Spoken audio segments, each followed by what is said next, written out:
Muy buenas noches, les bendigo y les saludo desde acá de Guatemala. Pastor Jorge Ovalle de El Olivo Ministerios, para llevar una vez más la bendita palabra de Dios, para escudriñar la Escritura. Hoy que estamos llegando a los capítulos finales de este bendito Evangelio según San Juan, estamos listos para adentrarnos en la segunda parte de este capítulo 18, donde podemos ver este momento tan difícil pero tan trascendental para la humanidad, como lo es el tiempo y el momento de la pasión de Cristo. Este tiempo donde empieza el juicio del mundo, de la maldad, como Jesús mismo dijo, el tiempo de las tinieblas. Pues hoy vamos a seguir estudiando este maravilloso evangelio, que es uno de los más hermosos que nos puede dar de cómo Jesús nos amó de tal manera que nos llevó y y fue capaz de sufrir cada una de las situaciones tan difíciles con tal de rescatar a la humanidad. Hoy vamos a estudiar el capítulo 18 y vamos a empezar a leer desde el versículo 25 hasta el 40. Por lo que les pido que ya tengamos listos ahí nuestras Biblias, sobre todo nuestras Biblias abiertas, nuestras Biblias físicas, nuestras Biblias electrónicas, los cuadernos de apuntes, para que podamos estar y entrar al momento de escudriñar la Escritura. Les recuerdo a los que han estado llevando los estudios que me tienen que mandar sus notas vía electrónica, fotos de sus cuadernos de apuntes, de sus Biblias subrayadas, para que los tomemos en cuenta y aquellos que tienen más del 80% de asistencia puedan optar a un diploma de haber cursado el estudio de este bendito evangelio. Pues bueno, vamos a iniciar la lectura en el capítulo 18, versículo 25. Como ustedes ven y ustedes se recordarán, iniciamos con el arresto de Jesús. Eso fue el capítulo anterior. Y vemos cómo Jesús estaba orando en el monte de los Olivos y fue capturado por una tropa de soldados romanos y los alguaciles del templo. Y cómo fue llevado primero con Anás, que había sido un sumo sacerdote y que guardaba cierto prestigio, y cómo lo siguieron dos de sus discípulos. Y vemos en la primera parte cómo Juan logró, pero Juan, el otro discípulo que nosotros asumimos que fue Juan el apóstol y Pedro entraron al patio de Anás y ahí le preguntaron a Pedro si era uno de los seguidores y él dijo que no. Fue la primera negación de Pedro. Ahora vamos a seguir y bueno, terminamos con cuando Anás interroga a Jesús y Jesús pide testigos acerca de de las acusaciones que tiene. Rosy Tucker, bendigo tu vida, mi querida hermana. Te bendecimos hasta allá, hasta Estados Unidos, a tu esposo, a tu familia. Que el Señor guarde con completa paz su vida y su familia. Y entonces vamos a iniciar leyendo el Evangelio de Juan capítulo 18, versículos 25. Estaba pues Pedro en pie, calentándose, y le dijeron, ¿no eres tú de sus discípulos? Él negó y dijo, no lo soy. Uno de los siervos del sumo sacerdote, pariente de aquel a quien Pedro había cortado la oreja, le dijo, ¿no te vi yo en el huerto con él? Negó Pedro otra vez, y enseguida cantó el gallo. Detengamos un momento de aquí. Pedro, en un corto espacio de tiempo, negó a su Señor 3 veces como Jesús le había profetizado. En Mateo 26:33 tenemos esta profecía. Mateo capítulo 26 y versículo 33 y 34. Nos dice la palabra del Señor. Respondiendo Pedro le dijo, aunque todos se escandalicen de ti, yo nunca me escandalizaré. Jesús le dijo, de cierto te digo que esta noche, antes que el gallo cante, me negarás 3 veces. Y Pedro, aún con toda la fuerza y la valentía que él demostró en su caminar con Cristo, porque Pedro fue uno de los personajes más fuertes que vemos en su personalidad entre los discípulos del Señor. Se mostró siempre como un hombre impetuoso, un hombre valiente, un hombre arrojado en todo aspecto. Pero vemos que él se amedrentó ante los enemigos de Jesús y que se acobardó ante el miedo a las consecuencias de identificarse como uno de sus discípulos. Y ese temor ante esos enemigos, ese temor ante lo que pudieran hacerle a él y probablemente a su familia, lo llevó a negar a su Señor y Maestro. Aquel a que unos días antes, unos momentos antes, le había dicho: yo, aunque todos te dejen, aunque todos se escandalicen de ti, aunque todos digan, a él no lo conozco, yo nunca te voy a traicionar, nunca me voy a escandalizar de ti. Y esas palabras se las llevó el viento. Negó a su Señor y a su Maestro. Porque el corazón es engañoso, dice la palabra, más que todas las cosas. Tremendo ejemplo que nos da la Biblia, porque cuando leemos la Biblia tendemos a verlo como una historia y poder señalar a los personajes bíblicos con el dedo a la distancia. Pero ¿cómo somos nosotros como discípulos de Cristo? Porque mientras todo va bien, qué bueno. Mientras todas las profecías sean para bendición, qué bueno. Pero si viene una palabra de amonestación, una palabra de prueba, ¿cómo responde el corazón? O cuando viene una situación tan fuerte que te lleva a tener que tomar una decisión por Cristo o no. ¿Dónde está tu corazón en ello? Hay consecuencias terribles para aquellos que niegan al Señor. Ese negar al Señor es negarlo, negar que Jesús es el Hijo de Dios. Negar lo que Jesús ha hecho por nosotros. Eso es negar a Jesús. Negar ante los demás que Él es nuestro Señor y que nosotros lo obedecemos, no importando la burla de los demás. Por eso decía, yo no me voy a escandalizar de ti. No me va a importar que se burlen de ti, yo te voy a seguir siendo fiel, le dijo Pedro básicamente. Pero el negar a Jesús es negar que Él es nuestro Señor, que Él es nuestro Salvador. Pero el negarlo, así como aceptarlo, también tiene sus consecuencias.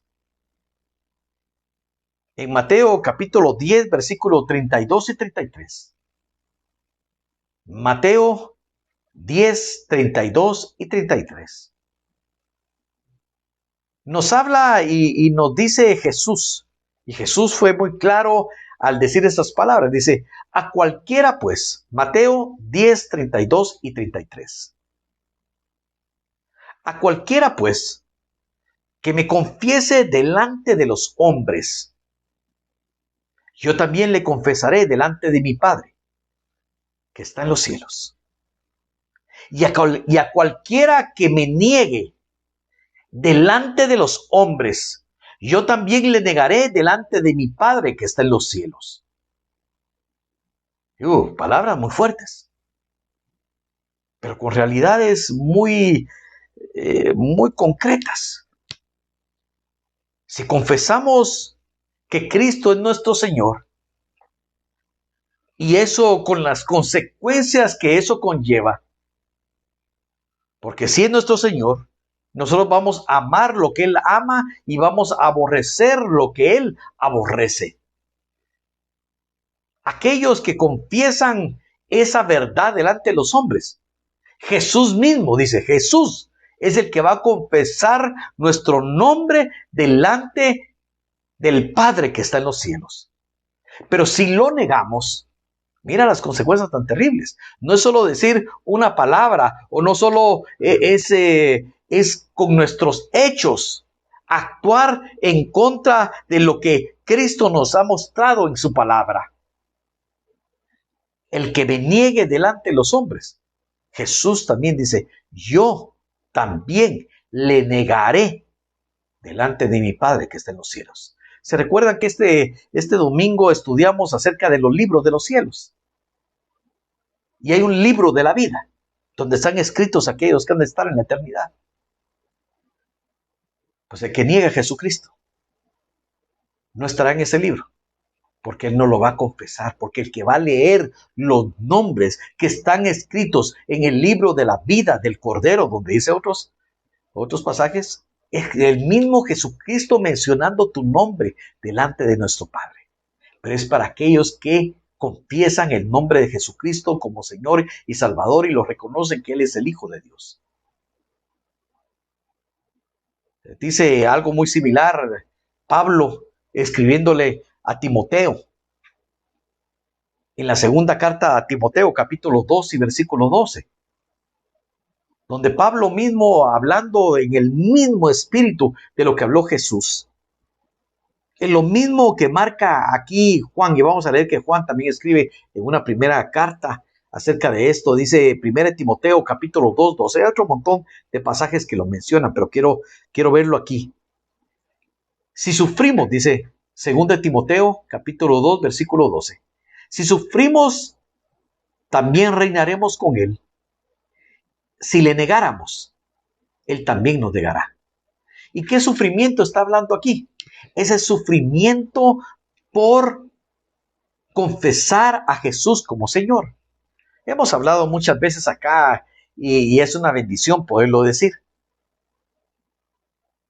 Pero el confesar a Cristo significa no solamente el decir, mire, Jesús es mi Señor, porque esa es una cosa, hay mucha gente que reconoce a Jesús como Señor, pero su vida la vive contrario a lo que Jesús les manda a que vivan o nos manda a que vivamos. Y eso también es negar a Jesús.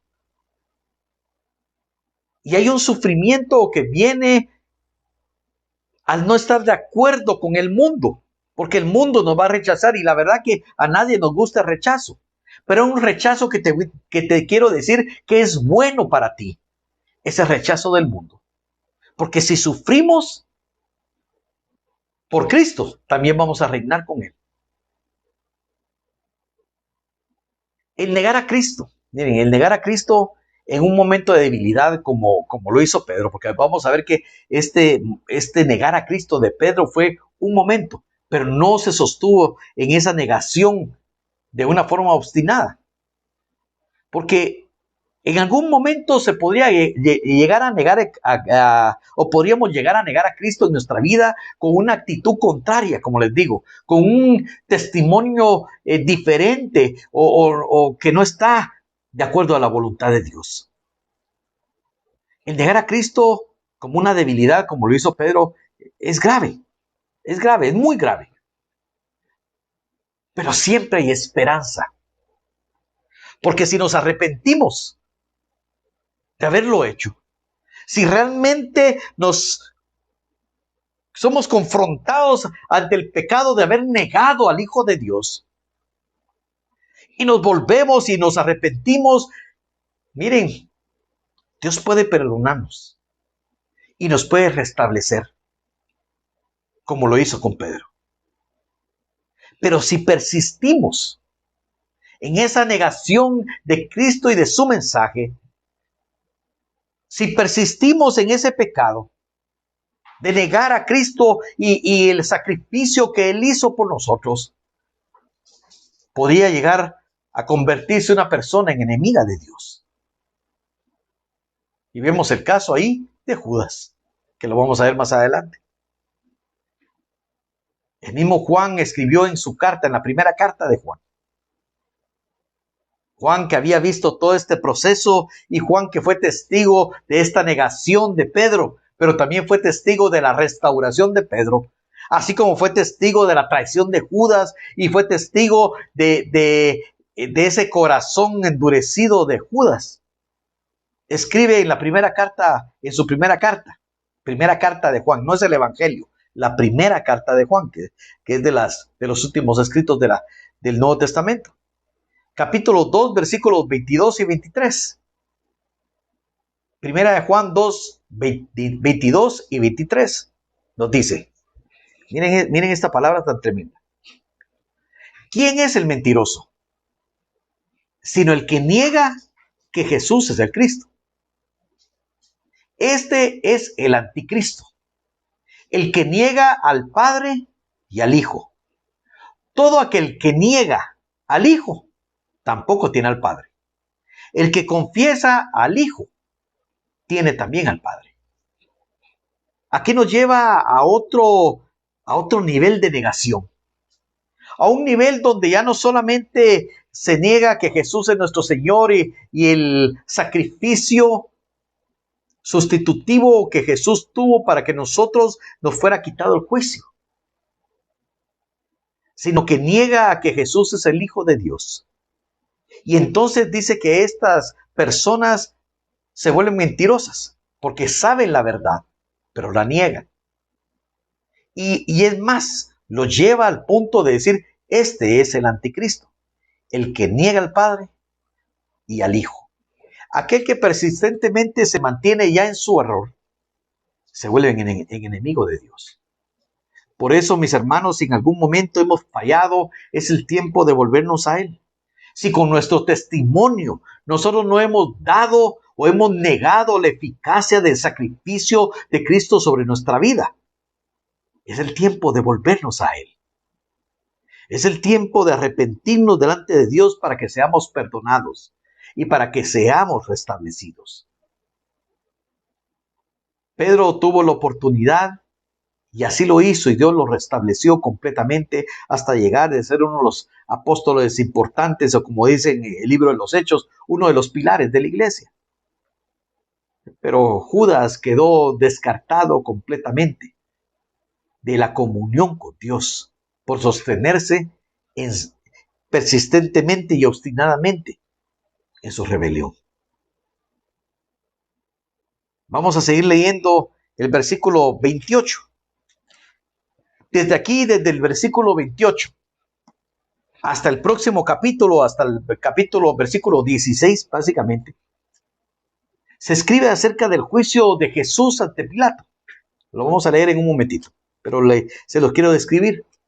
Y aunque Pilato, vamos a leer aquí, aunque Pilato aparece prácticamente en cada escena de lo que vamos a leer, Jesús y la naturaleza de su reino es lo que ocupa el lugar principal en este relato de Juan.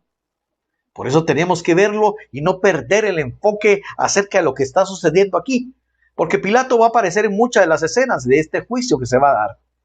Pero lo que se va a desarrollar aquí es una descripción y una revelación acerca de Jesús y la naturaleza del reino de Jesús. Versículo 28.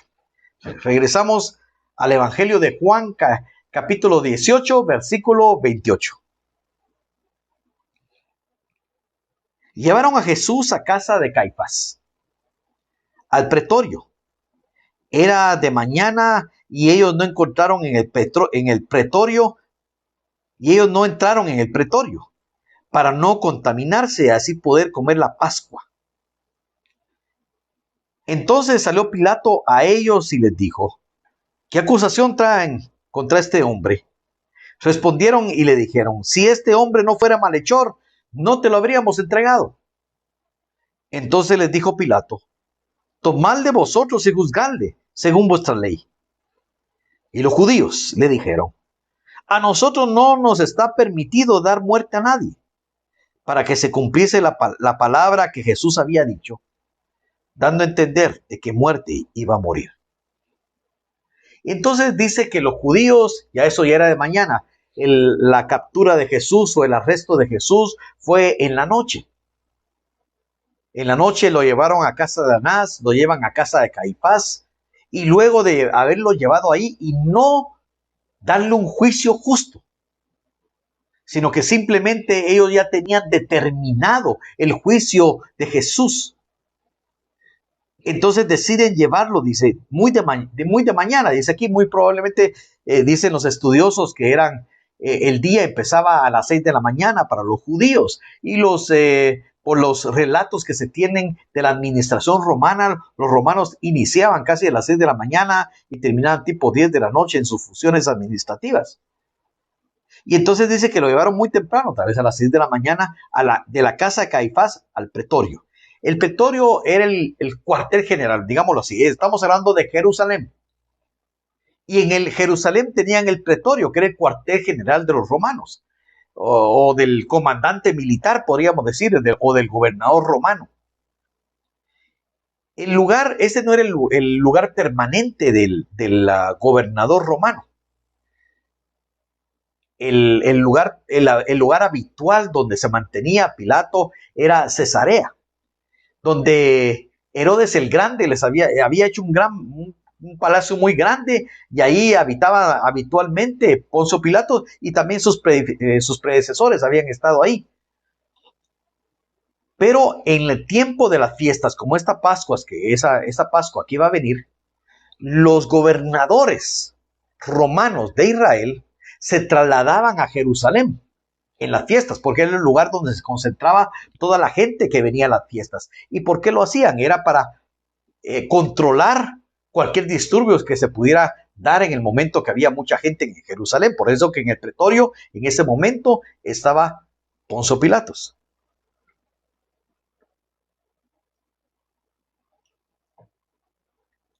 Y entonces dice que ellos llegaron al pretorio, que era el edificio, podríamos decir, un edificio oficial, pero ellos no entraron, sino que se quedaron a la puerta del cuartel general sin entrar.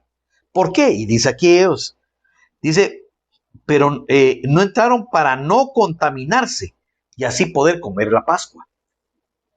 Esto no está exactamente en la Biblia, sino que era una ley oral judía, una ley oral, no era una ley escrita, la cual determinaba que si un judío quedaría ritualmente impuro y que no podría participar en la comunión con los demás judíos que celebraban una fiesta importante como la Pascua, si entraban a una casa de gentiles. Si ellos entraban a una casa de gentiles, se mancharían, se contaminarían. Y por eso ellos se negaban a entrar a este pretorio en este tiempo para no contaminarse. Pero Juan aquí yo creo que destaca una ironía que se estaba dando. Porque los líderes religiosos, en su celo de cumplir una serie de leyes dadas por los mismos hombres,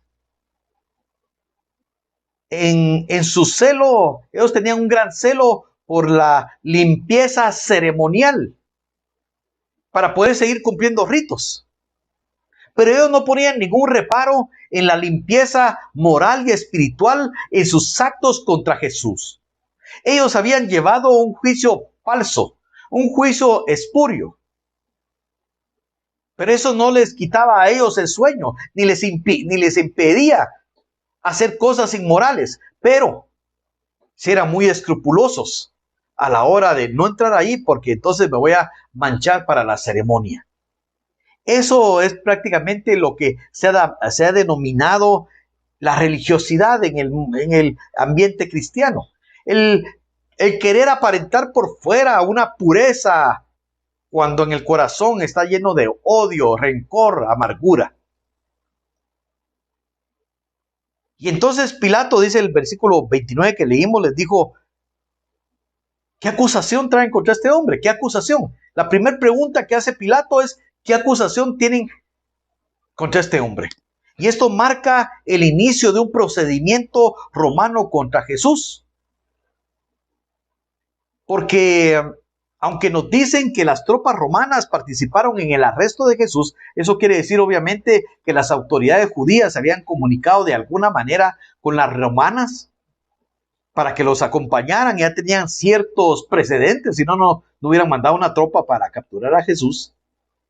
Pero ellos no actuaron de una forma, bueno, por lo menos Poncio Pilatos no actuó en una forma de un solo momento sin juicio efectuar una condena contra Jesús, sino que él pidió cuáles eran las acusaciones que traían con este hombre. Él dio inicio en este momento a una audiencia. Y los judíos le responden: si este hombre no fuera malhechor, no te lo habíamos entregado. Como que dice: mira, ya condénalo, nosotros ya lo condenamos, condénalo tú. Pero Poncio Pilato decidió llevar a cabo una audiencia y pedirle cuentas a aquel que lo traían como acusado. Y él les dice: miren, ¿por qué no lo juzgan ustedes? Si ustedes me lo están trayendo por una cuestión de religión, júzguenlo ustedes. Pero ellos, miren, ya tenían hecho aquí decimos en Guatemala, hecho su paquetito. Ya tenían hecho todo para matar a Jesús. Ellos habían decidido desde antes, sin juzgarlo, matarlo. Y el cabal dicen aquí: según nuestra ley, a nosotros no nos está permitido dar muerte, a nadie.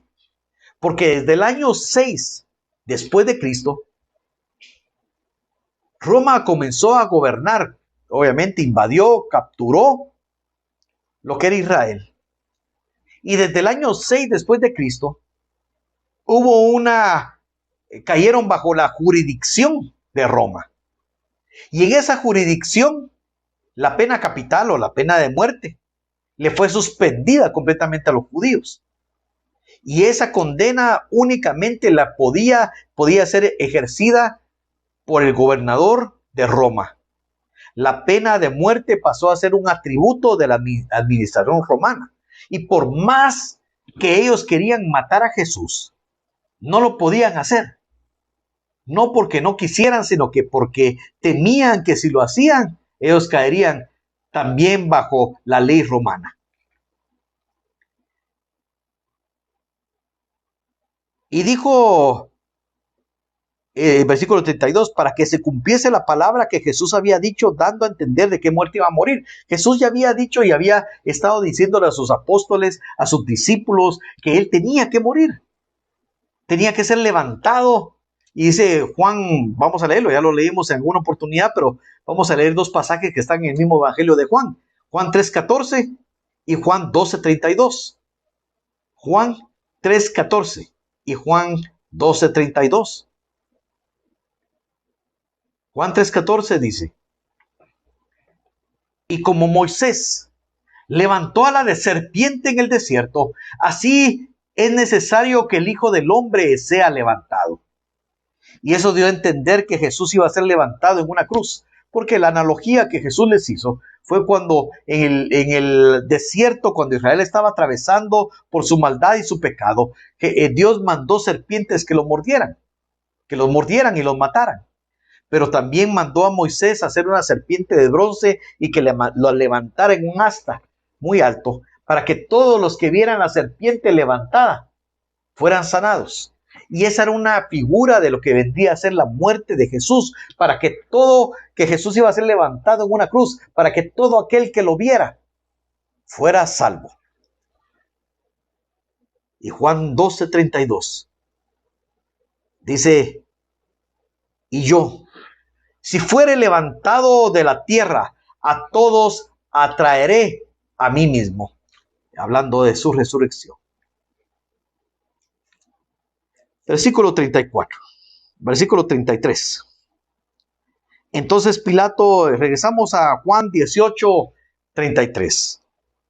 Entonces Pilato volvió a entrar en el pretorio y llamó a Jesús y le dijo: ¿eres tú el rey de los judíos?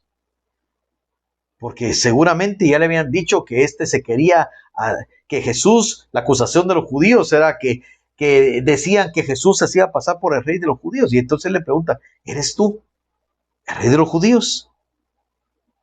Versículo 34.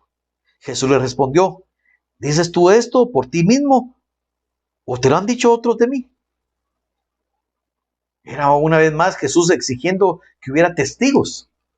¿Habían otros que están diciendo esto de mí? ¿Quiénes son los que dicen? Versículo 35, Pilato le respondió, ¿soy yo acaso judío? Tu nación y los principales sacerdotes te han entregado a mí. ¿Qué has hecho? Entonces, le empieza a interrogar. Y Jesús le responde a Pilato. Y entonces le interroga, ¿qué has hecho? Si los mismos líderes de tu nación te están entregando aquí, tú eres el rey, que dicen que eres el rey de los judíos. Y entonces respondió Jesús. Miren, este es un versículo muy, muy, muy importante. Respondió Jesús, mi reino no es de este mundo. Si mi reino fuera de este mundo, mis servidores pelearían para que yo no fuera entregado a los judíos. Pero mi reino no es de aquí. Le dijo entonces Pilato, luego, ¿eres tu rey? Jesús respondió, tú dices que yo soy rey. Yo para esto he nacido y para esto he venido al mundo, para dar testimonio de la verdad. Todo aquel que es de la verdad, oye mi voz. Y entonces, mire, Jesús le explica a Pilato algo tan profundo, que no se lo explicó a los líderes religiosos, pero se lo explica a Pilato. Y le dice, mi reino no es de este mundo. Porque el reino de Jesús realmente no está asociado a las entidades terrenales, ni en el ámbito político ni nacional. Y tampoco el reino de Cristo proviene del maligno, podríamos decir maligno, porque así es, sistema mundial, que está en rebelión ante Dios.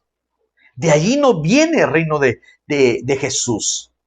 Jesús no está limitado por partidos políticos, no está limitado por barreras nacionales.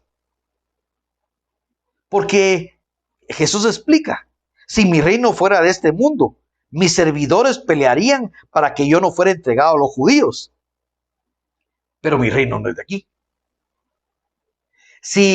Entonces, la explicación aquí está bien, bien profunda, porque dice, si el reino de Jesucristo fuera de este mundo, fuera natural, fuera uno que nosotros tuviéramos que luchar políticamente para poder alcanzar el reino de Dios, entonces los seguidores de Cristo actuarían exactamente como actúan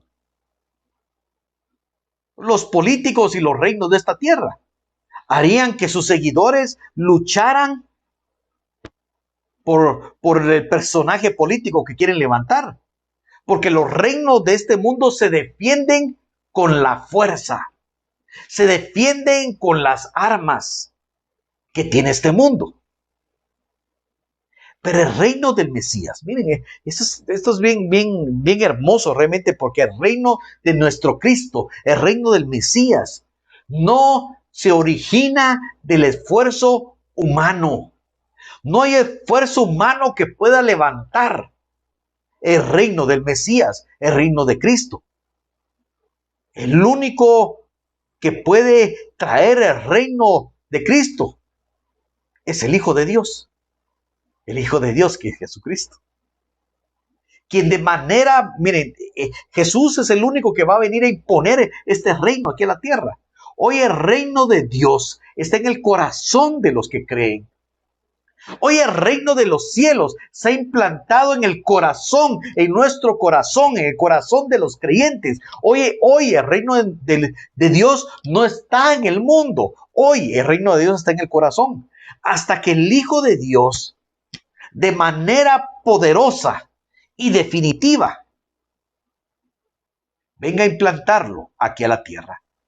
Hoy el reino de Dios ha sido posicionado en nuestro corazón y ha vencido de forma poderosa al pecado en nuestra vida.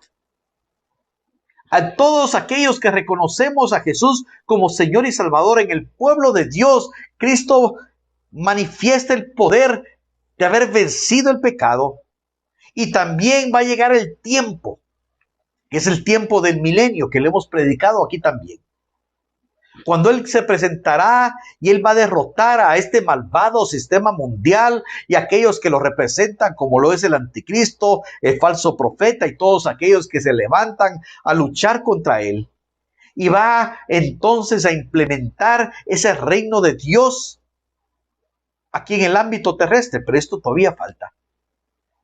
Pero Jesús le dice, mi reino no es de este mundo, mi reino no se sostiene ni se mantiene por el poder humano.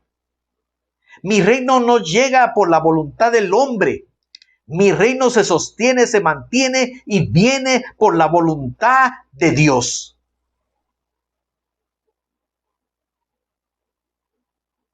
El versículo 38 dice, le dijo Pilato, entonces, y dice, yo he nacido, el versículo 37 dice, yo he nacido y para esto he venido al mundo, para dar testimonio de la verdad. Todo aquel que es de la verdad, oye mi voz. Y entonces dice, yo vine a dar testimonio de la verdad. Y el que es de la verdad, oye mi voz. Y entonces inmediatamente, dice Pilato, el versículo 38, de Juan 18:38. Le dijo Pilato, ¿qué es la verdad? Y cuando hubo dicho esto, salió otra vez a los judíos y les dijo, yo no hallo en él ningún delito. Pilato contestó, ¿y qué es la verdad? No sé si lo dijo en una manera burlona o una manera retórica, simplemente decir, yo estoy convencido que no existe una respuesta a qué es la verdad. Él le responde, ¿y qué es la verdad? Como diciendo, nadie sabe qué es la verdad. Pero la respuesta a su pregunta estaba delante de él. La verdad se había parado delante de Pilatos, pero él no había escuchado. Porque Jesús acababa de decirle, todo aquel que es de la verdad, oye mi voz. Jesús había dicho en Juan 14, en el mismo evangelio, Juan 14:6. Yo soy el camino, la verdad y la vida. Nadie viene al Padre si no es por mí. Jesús le había dicho directamente y ahí se había manifestado como la verdad. La verdad estaba frente a Pilatos y Pilatos no la vio. Pero lo que sí vio Pilato era que ningún delito tenía a Jesús. Pilato estableció con una claridad que Jesús no era culpable de delito alguno, él no era culpable de nada. Y también por eso, por tanto, puso en evidencia a todos aquellos líderes religiosos que llevaron a Jesús ante él. Y puso en evidencia la culpa y la injusticia de aquellos que estaban tramando contra él. Y sigue diciendo aquí Juan 18:39-40, y con eso estamos terminando. Pilato les dice a aquellos líderes religiosos que habían llevado a Jesús, pero vosotros tenéis la costumbre que os suelte uno en la Pascua. ¿Queréis pues que os suelte al rey de los judíos? Entonces todos dieron voces de nuevo diciendo, no a este, sino a Barrabás. Y Barrabás era ladrón. Pilato, como buen político, él no encontró una prueba, pero quiso negociar con ellos. Estaba claro para él que Jesús no tenía ningún delito y lo correcto hubiera sido haberlo dejado libre. La justicia declaraba la libertad del inocente. Pero Pilato, siendo un político, quiso quedar bien con estos líderes judíos y les dice, miren, ustedes tienen la costumbre de que les suelte a uno para la Pascua, porque los judíos en ese tiempo de Pascua iban y le pedían misericordia al gobernador romano en la fiesta de la Pascua para que liberara a un reo que Roma tendría. Y Roma tomaba esto como una costumbre para mantener las aguas en paz, ¿verdad? Y para tener buen testimonio y para tener calmados también al pueblo judío. Y Pilato les propuso que Jesús, al que llama, miren, quieren pues que os suelte al rey de los judíos. Él le dice, miren, este hombre no es culpable. Y este es el rey de los judíos, este es su rey. Ese título no sé si probablemente lo dijo para molestar a los líderes religiosos, pero sin saberlo, él estaba presentando a aquel Mesías que había sido enviado por su pueblo. Pero entonces, dice, ellos lo negaron. Todos dieron voces de nuevo diciendo, no a este, no lo vayas a soltar a este, a Jesús, ¿verdad? Sino a Barrabás. Y Barrabás era ladrón. Se nos narra que había otro preso, había un preso famoso, podríamos decir, o era conocido por lo menos por ellos, que estaba encarcelado por Roma, que se llamaba Barrabás y que era un ladrón. Y ladrón aquí sí dice, significa en este pasaje uno que captura el botín.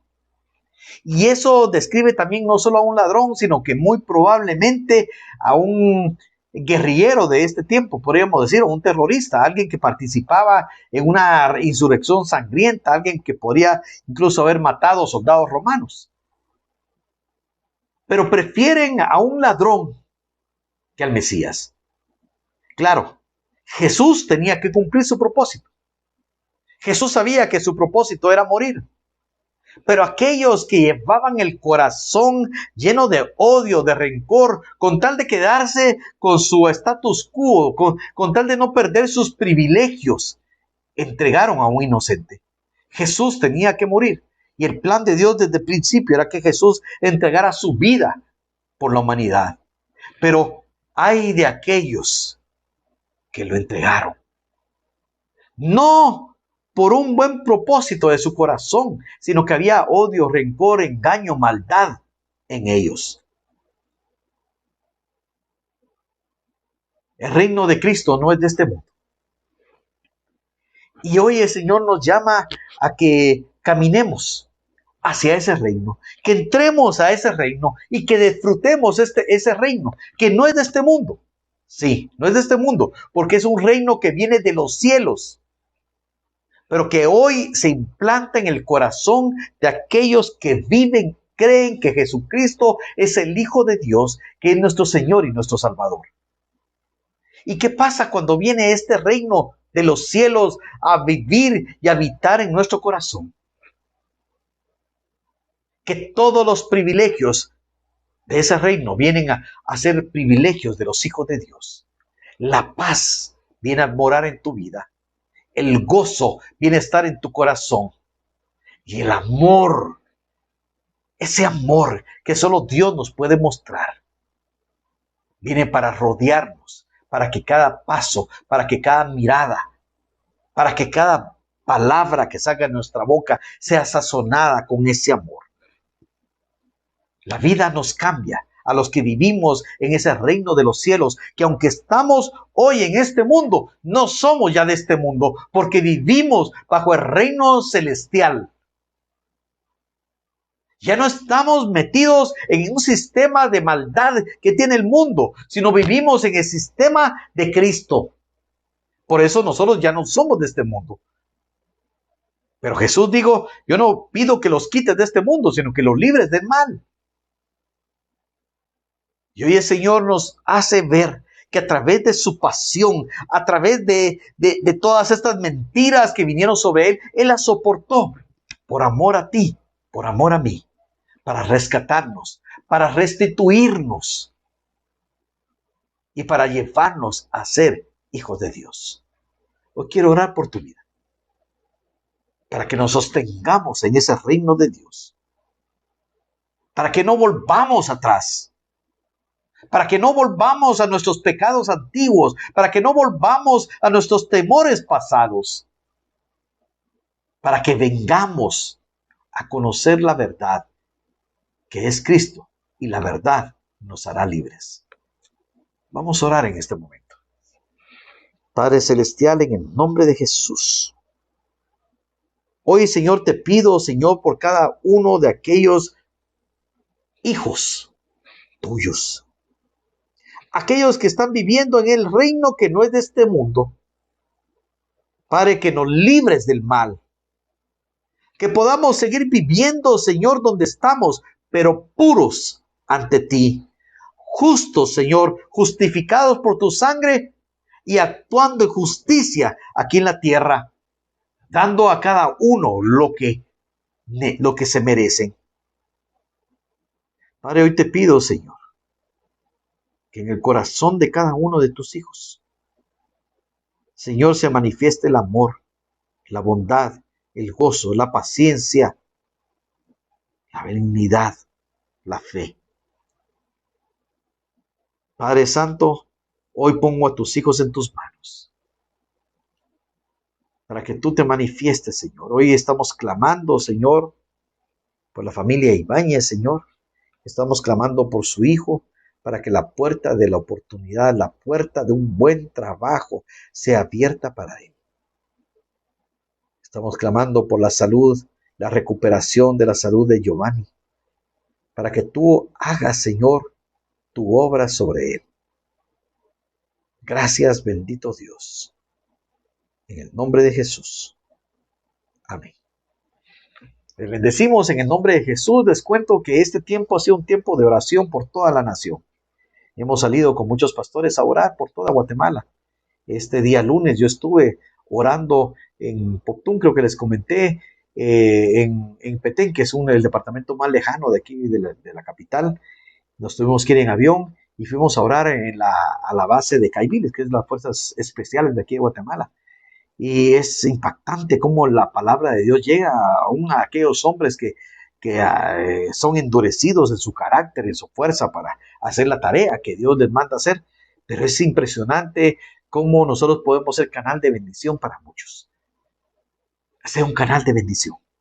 Vive en el reino de Dios aunque estemos en el mundo. Muestra a los demás el amor de Dios que solo Él nos da a nosotros, quitando nuestra amargura y dándonos un gozo permanente. Los esperamos para el día domingo a las 8 de la noche aquí por el Olivo Ministerio. Si quieres aportar para el ministerio, puedes hacer llegar tus ofrendas y contactarte con nosotros. Muchas bendiciones, los saludamos y los esperamos el día domingo a las 8 de la noche. Muchas bendiciones.